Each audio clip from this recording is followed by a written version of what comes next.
Olá, boa tarde, tudo bem com você, meu querido ouvinte? A partir de agora você irá acompanhar aqui na Rádio JC Guaçucê mais um programa católico Conhecendo a Igreja.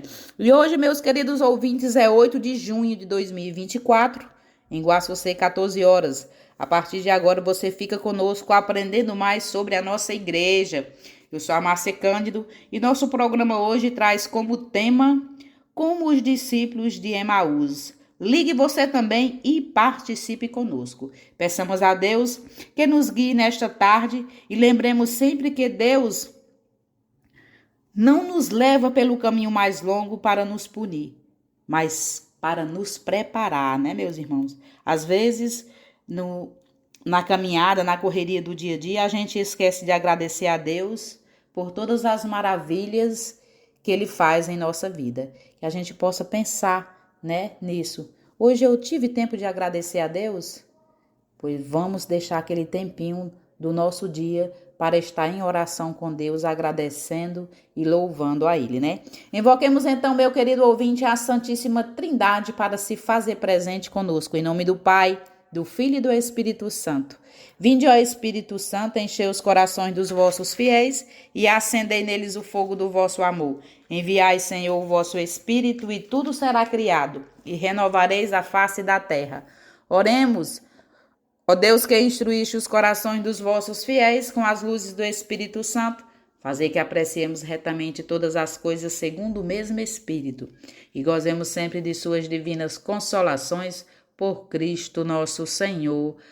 Amém. Não mude de sintonia, porque daremos início agora ao tema. Como eu falei no início, o nosso programa hoje traz como tema Como os discípulos de Emaús. Como base para esse programa de hoje, temos textos tirados da editora Cleofas, Canção Nova e o Evangelho de Lucas 24, 13 e 35. Vamos contemplar os dois homens decepcionados. Os discípulos de Emaús aparecem voltando para casa na tarde do próprio domingo de Páscoa. Nesse mesmo dia, diz o Evangelho de São Lucas, 2 discípulos caminhavam para uma aldeia chamada Emaús, distante de Jerusalém, 60 estádios, cerca de 12 quilômetros. Iam falando um com o outro sobre tudo o que tinha passado.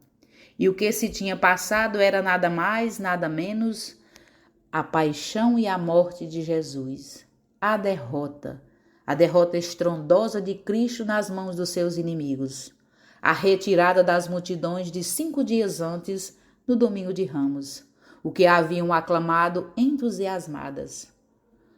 Podemos imaginar por isso qual era o seu ânimo.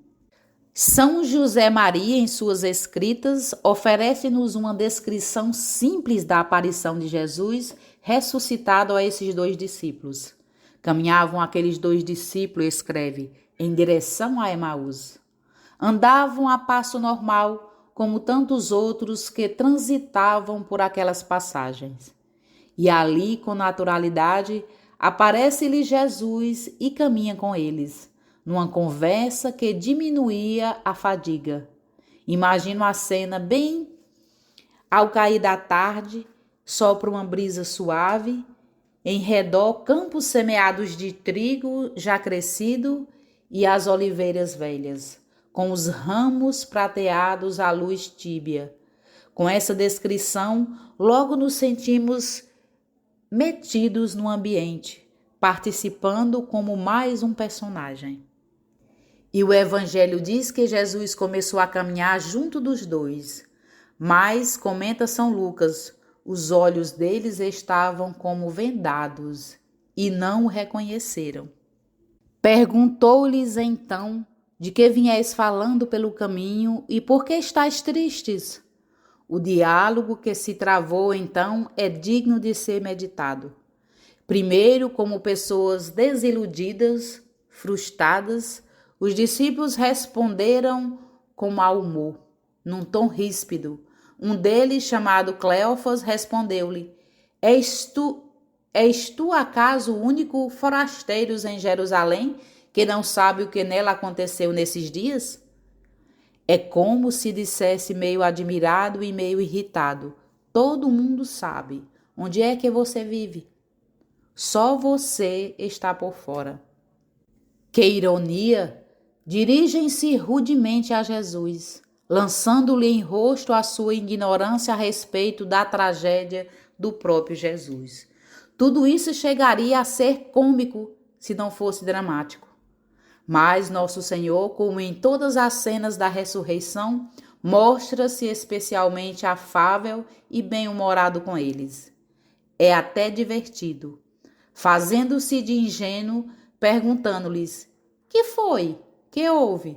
Assim que ajudá-los a abrir o coração, como aliás deseja fazer conosco sempre que nos vê desanimados ou tristes. Eu estou aqui, diz-nos. Que acontece com você? Fala comigo. E eles abriram o coração, despejaram o vinagre da decepção. Referiram-se a um tal Jesus de Nazaré, profeta poderoso em obras e palavras diante de Deus e de todo o povo, comentando os acontecimentos trágicos da quinta e da sexta-feira santa e contaram-lhe como tinha acabado morrendo na cruz. Depois confessaram a sua amargura. Nós esperávamos que fosse ele quem havia de restaurar Israel e agora, além de tudo isso, já é o terceiro dia que estas coisas aconteceram. Exatamente esse era o mal que os corroía. Nós esperávamos. Tinham colocado toda a sua esperança no Senhor. Tinha apostado nele. Por isso o havia seguido e por isso tinham abandonado seus planos pessoais, o aconchego do lar, tudo jogado à vida numa só carta, a de que Jesus fosse o poderoso Rei Messias, anunciado pelos profetas, que triunfaria sobre todos os inimigos e se assentaria no trono do reino de Israel, restabelecendo-o para sempre. Ninguém lhes tinha contado ainda que na paixão Jesus havia declarado a Pilatos: o meu reino não é desse mundo. Porém eles, quase com certeza, já lhe tinham ouvido dizer: o reino de Deus está dentro de vós. E também tinha escutado muitas das parábolas do reino que falavam, por meio de belos simbolismos, de um reino de graça, de paz, de amor, que cresce nos corações, nas famílias, na sociedade, como um trigo que germina noite e dia. Como um grão de mostarda que é pequenino e se torna árvore alta. Como o fermento invisível que a mulher põe na massa de farinha e acaba fermentando-a toda. Ou como um pai que perdoa o filho fugitivo e um pastor que procura a ovelha perdida e que é ao mesmo tempo o rei, Deus que nos convida a participar do seu banquete de amor eterno. De tudo isso falam as parábolas do Evangelho. Acho que poderíamos definir o engano dos discípulos de Emaús igual ao de muitos dos atuais discípulos de Cristo, como um erro de esperança. Aí esteve a sua falha. Tinham esperança, mas não era uma esperança errada. Não era a virtude cristã da esperança.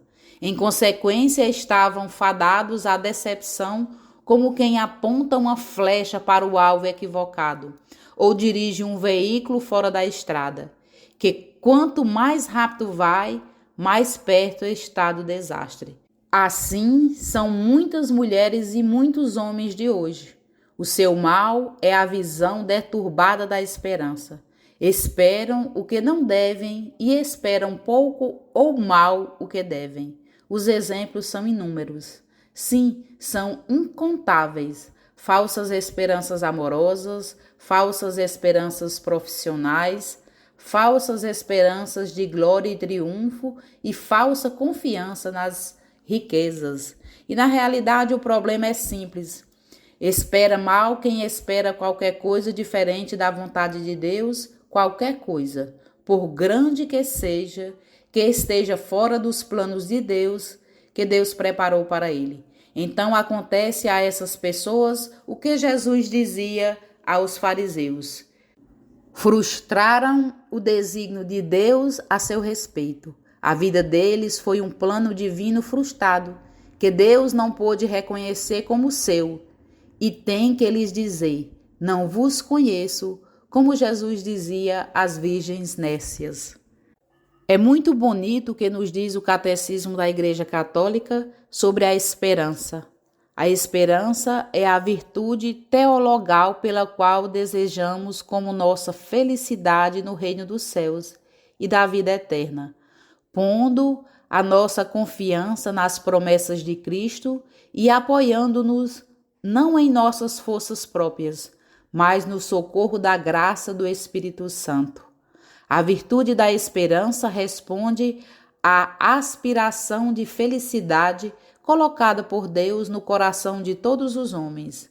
Assume as esperanças que inspiram as atividades dos homens, purifica-as para ordená-las ao reino dos céus, protege contra o desânimo, dá alento em todo esmorecimento e dilata o coração na expectativa da bem-aventurança eterna. O impulso da esperança preserva do egoísmo e conduz à felicidade do amor. São uns textos fantásticos que dariam para meditar durante horas, mas já deixamos os discípulos de Emaús tão longe que precisamos voltar para eles. O que fez Cristo quando eles confessaram a sua falsa esperança? Jesus ficou sério e falou sem rebuços. Começou por dizer-lhes algo que também nós muitas vezes precisaríamos ouvir.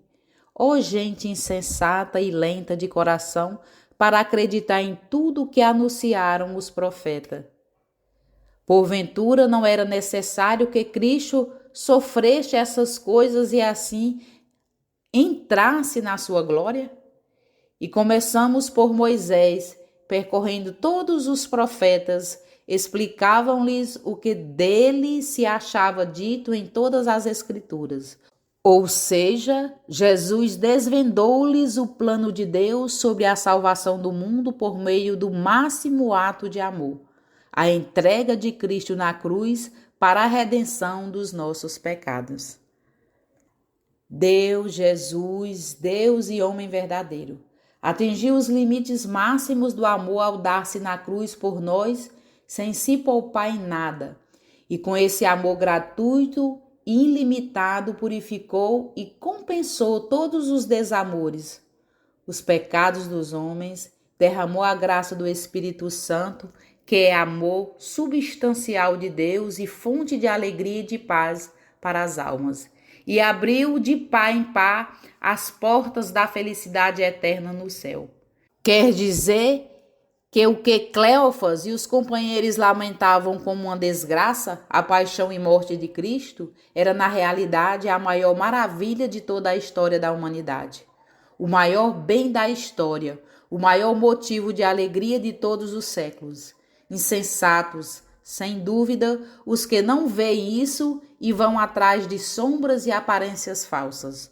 Jesus ia falando pelo caminho e os corações iam mudando. Um calor novo os invadia. Uma faísca de esperança se acendia. Aproximaram-se da aldeia para onde iam e Jesus fez como se quisesse passar adiante. Mas eles forçaram-no a parar. Fica conosco, já é tarde e o dia declina. Que oração bonita para nós a fazermos quando começamos a sentir a proximidade de Jesus. Fica conosco. Não nos deixes, queremos estar contigo, queremos ter-te como um amigo, queremos abrir-te a alma, fica.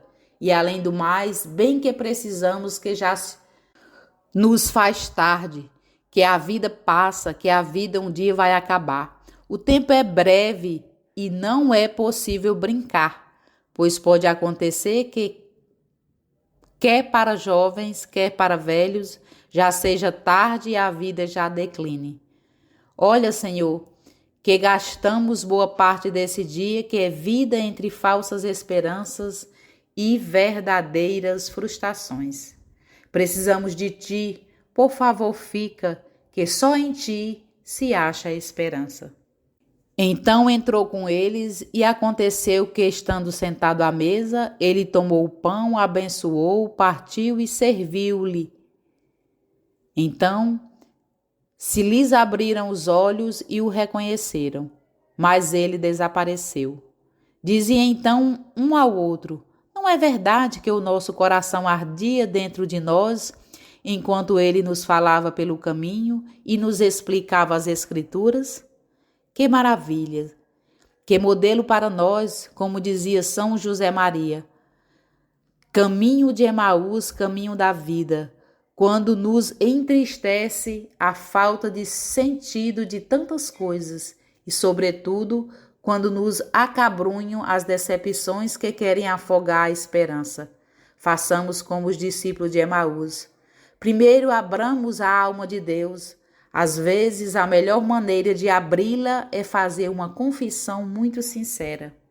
Depois, escutemos as suas palavras, meditemos a Bíblia e especialmente os Evangelhos, com calma, com carinho e deixando que a palavra de Deus penetre na alma como a chuva na terra. Elas nos mostrarão que o que nos parece ruins muitas vezes é bom, que a cruz que julgamos ser uma porta que nos fecha e nos deixa num beco sem saída, na realidade é uma porta que se abre para que entremos num mundo melhor, de mais amor, de mais bondade, de mais pureza e de mais virtude. Em terceiro lugar, acolhemos Jesus em casa, na casa da nossa alma. Recebemos com frequência na Eucaristia, na comunhão, que é a união com Deus mais íntima que a criatura humana pode ter nesta terra. E por fim, a alegria. O coração desanimado que murchava agora arde dentro de nós e nos acende como uma nova esperança. Vemos um novo sentido para a vida e temos necessidade de correr ao encontro dos outros para contagiá-los com a nossa esperança, como fizeram os discípulos de Emaús depois que Jesus os deixou.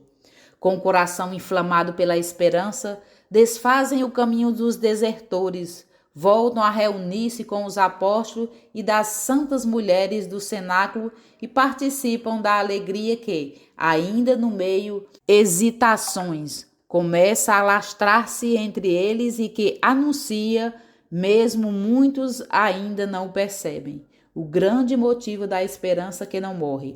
O Senhor ressuscitou verdadeiramente. A esperança cristã acaba de nascer com a ressurreição de Cristo e já não morrerá nunca mais. O encontro de Jesus com os dois discípulos parece simplesmente coincidência e se assemelha a tantos encontros que acontecem na vida. Os dois discípulos caminham pensativos e um desconhecido os alcança. É Jesus. Mas os olhos deles não são capazes de reconhecê-lo.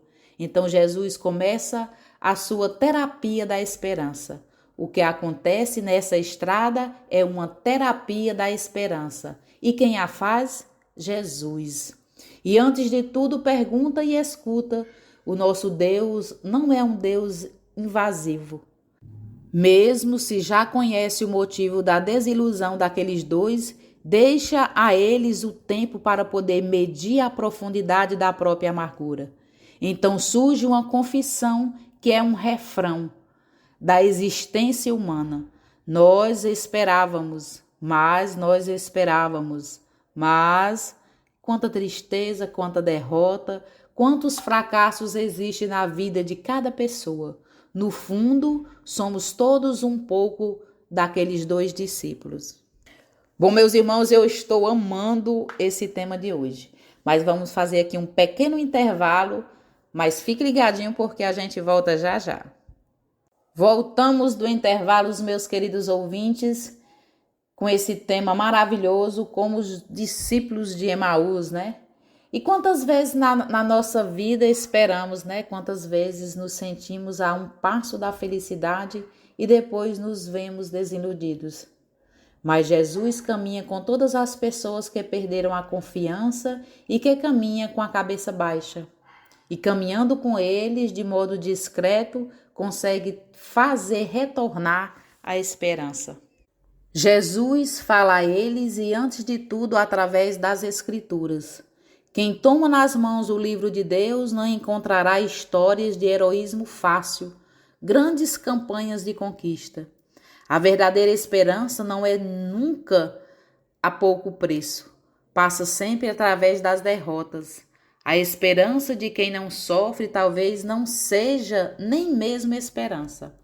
A Deus não agrada ser amado como se amaria um condutor que leva à história o seu povo destruindo no sangue e nos aniversários.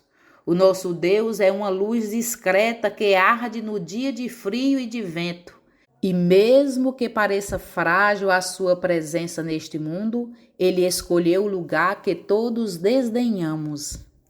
Depois, Jesus repete aos 2 discípulos o gesto central de cada Eucaristia. Toma o pão, o abençoa, o parte e o dá. E nesta série de gestos, não está contida toda a história de Jesus? E não há em cada Eucaristia também um sinal de que coisa deve ser a igreja? Jesus nos toma, nos abençoa, parte a nossa vida, porque não há amor sem sacrifício. É um encontro rápido o de Jesus com os discípulos de Emaús. Mas nisso está todo o destino da igreja. Nos diz que a comunidade cristã não está fechada em uma cidadela fortificada, mas caminha em seu ambiente mais vital, vale dizer, a estrada. E ali encontra as pessoas com as suas esperanças e as suas desilusões, às vezes muito pesadas. A igreja escuta a história de todos como emergem do baú da consciência pessoal para depois oferecer a palavra de vida, o testemunho do amor, amor fiel até o fim. E então o coração das pessoas volta a arder de esperança. Todos nós, na nossa vida, tivemos momentos difíceis e escuros, momentos nos quais caminhamos tristes, pensativos, sem horizonte, somente com uma parede adiante. E Jesus já está sempre ao nosso lado para nos dar esperança, para aquecer o coração e dizer: vá em frente, eu estou contigo, vá em frente. O segredo da estrada que conduz a Emaús está todo aqui. Mesmo diante das aparências contrárias, nós continuamos a ser amados e Deus nunca deixará de nos amar. Deus caminhará sempre conosco, sempre, mesmo nos momentos mais dolorosos e também nos momentos mais feios, também nos momentos de derrota. Ali está o Senhor. E esta é a nossa esperança. Caminhamos adiante com essa esperança, porque Ele está conosco e caminha conosco sempre. No caminho de Emaús, não nos chama a viver essa experiência frustrante, e sim a caminhar com o ressuscitado, e com Ele sermos também sinal da esperança da vida das pessoas. Sermos portadores de uma palavra de fé e de uma palavra de encorajamento e de esperança. E quando cantamos os nossos salmos de lamentação, Jesus se coloca no nosso meio. Jesus se coloca perto de nós naqueles momentos dramáticos da nossa vida, em que muitas vezes, ao invés de louvar a Deus, de bendizer o seu nome, nós lamentamos, murmuramos e reclamamos. Jesus está presente na nossa crise, assim como esteve presente na crise desses 2 discípulos de Emaús. Hoje o nosso apelo ao nosso coração é o de sentir a presença de Jesus, pois a sensação pode ser até de ausência, assim como aqueles 2 discípulos tinham um pouco essa sensação na ausência de Jesus. E você que me ouviu agora pode também sentir no seu coração talvez uma sensação de ausência, mas a fé em Jesus Cristo, a fé no ressuscitado, é a memória da sua presença na nossa vida. É a memória das suas palavras. Ele mesmo nos disse que estaria conosco todos os dias até o fim dos tempos. A beleza da vida espiritual não é resolver as nossas inquietudes. A nossa vida de oração, o nosso caminho com Cristo, a nossa fé pascal, não são para resolvê-la, as inquietudes, mas sim para nos deixarmos ser guiados por Jesus nos momentos da inquietude, assim como fizeram esses dois discípulos. Pois, depois que Jesus abriu-lhe os olhos, eles permitem que Jesus estivesse com ele. Então, eu e você, no meio dos nossos sofrimentos e das nossas tribulações, não nos preocupemos em resolvê-los, mas nos preocupemos em nos deixarmos ser conduzidos por Jesus. No meio dessa realidade, não busque explicações a alguém, e sim busque a Cristo. Ele está vivo no meio de nós. Ele está ressuscitado. Por que os discípulos não conheceram Jesus após a ressurreição? Alguns discípulos não reconheceram Jesus ressuscitado. Isso aconteceu, por exemplo, com Maria Madalena, lá em João capítulo 20, versículo 15, com os discípulos quando estavam pescando, João lá no capítulo 21, versículo 4, e com os dois discípulos no caminho de Emaús, em Lucas capítulo 24, versículo do 13 ao 35. Fica claro, porém, que a fisionomia de Jesus era diferente dessas aparições. Cristo ressuscitou com o seu próprio corpo. Vede as minhas mãos e os meus pés, sou eu. Lá em Lucas capítulo 24, versículo 39. Mas ele não voltou a uma vida terrestre como antes. O nosso catecismo explica que o corpo de Jesus ressuscitado era o mesmo corpo dele. E Jesus ressuscitado estabelece com os seus discípulos relações diretas, em que estes o apalpam e com eles comem. Convida-os com isso a reconhecer a ele, não em um espírito, mas sobretudo a constatar que o corpo ressuscitado com o qual ele se apresenta a eles é o mesmo que foi martirizado e crucificado, pois ainda traz as marcas de sua paixão. Contudo, este corpo autêntico e real possui ao mesmo tempo as propriedades novas de um corpo glorioso. Não está mais situado no espaço e no tempo, mas pode tornar-se presente a seu modo, onde e quando quiser, pois sua humanidade não pode mais ficar presa à terra, mas já pertence exclusivamente ao domínio divino do Pai. Por esta razão também, Jesus ressuscitado é soberanamente livre de aparecer como quiser, sob a aparência de um jardineiro ou de outra forma. Marcos capítulo 16, versículo 12, diferente das que eram familiares aos discípulos, e isso precisamente para suscitar-lhes na fé.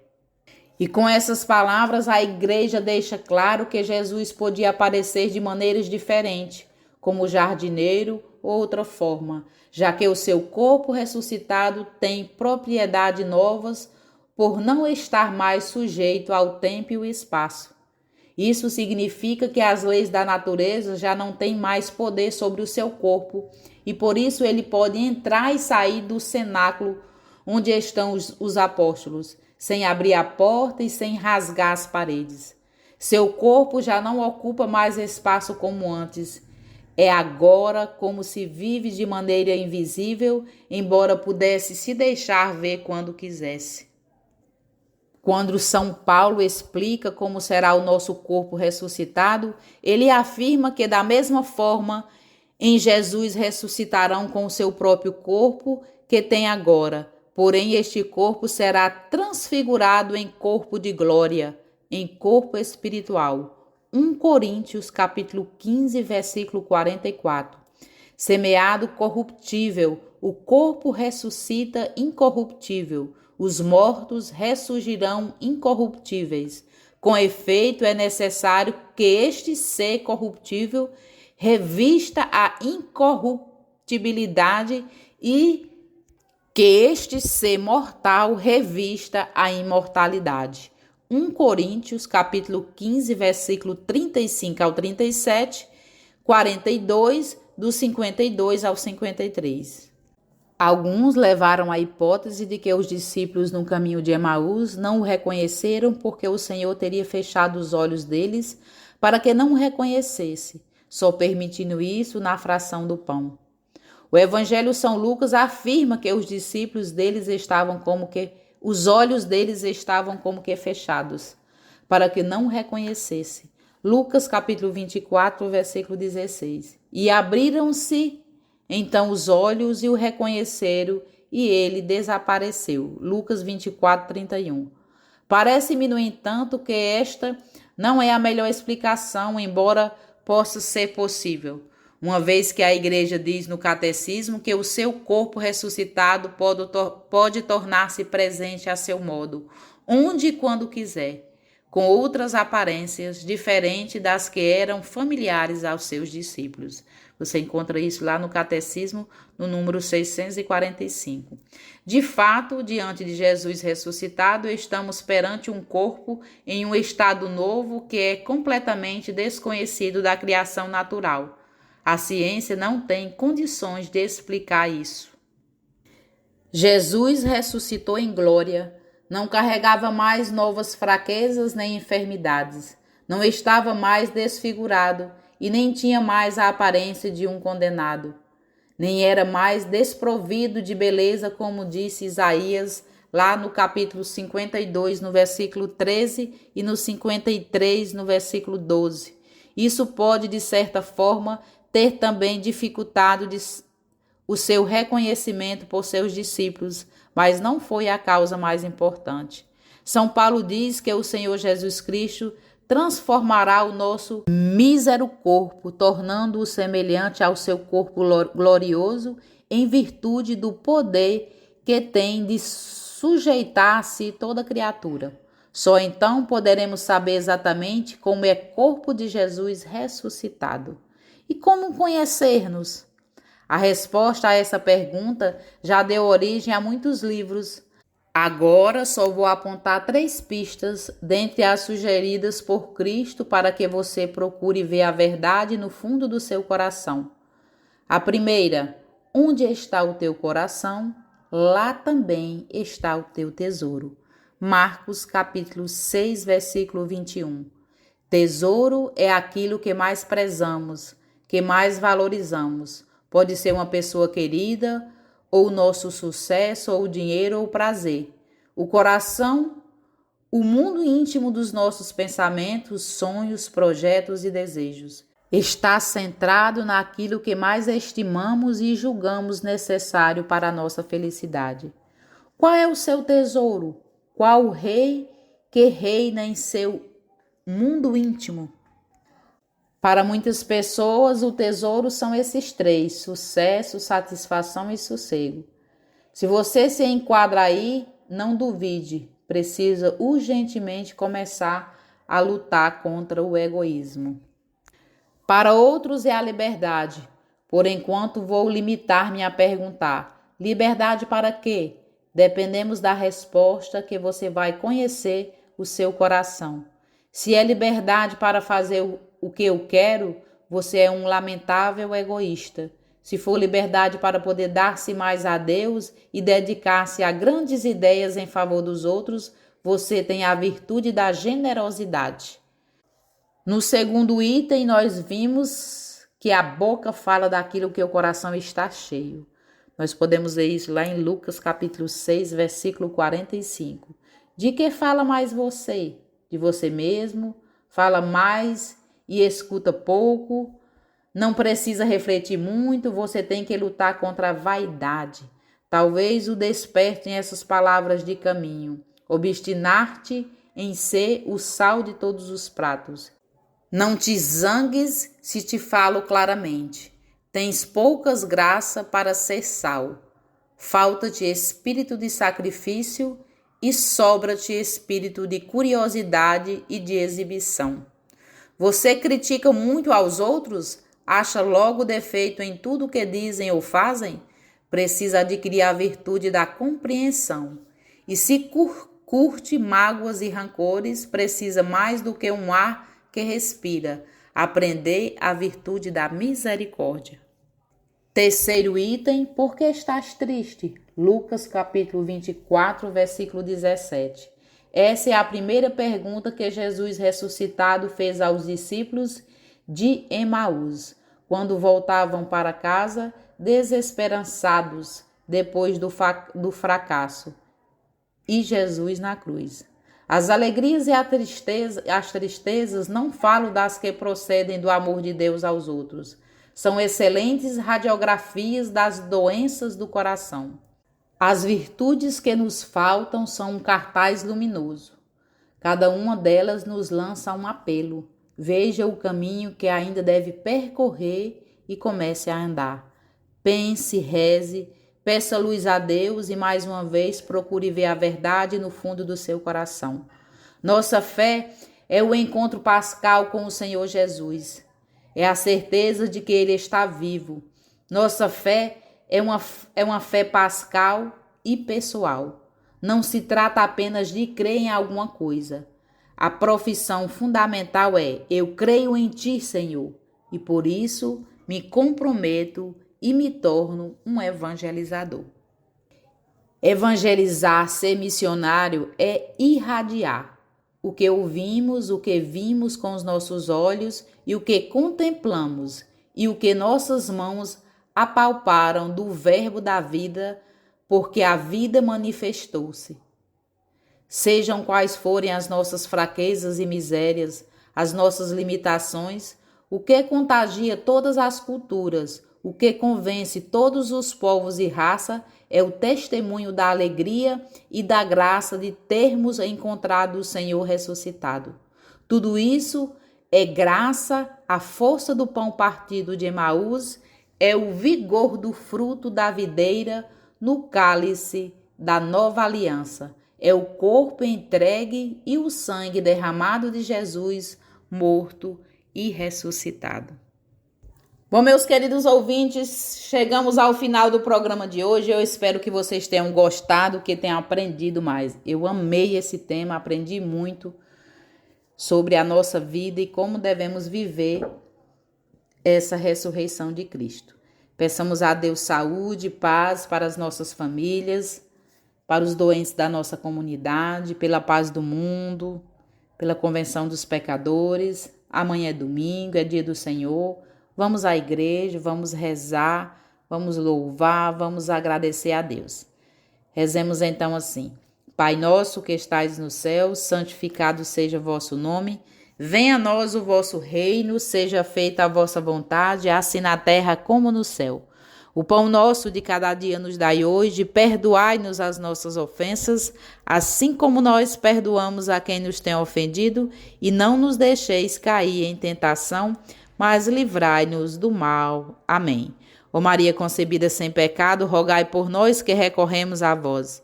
Ave Maria, cheia de graça, o Senhor é convosco. Bendita sois vós entre as mulheres, bendito é o fruto do vosso ventre, Jesus. Santa Maria, Mãe de Deus, rogai por nós os pecadores, agora e na hora de nossa morte. Amém. Não mude de sintonia, porque na sequência tem Hora da Misericórdia com o Padre Reginaldo Manzotti. Um forte abraço, meu querido ouvinte. Até no próximo sábado, se assim Deus nos permitir.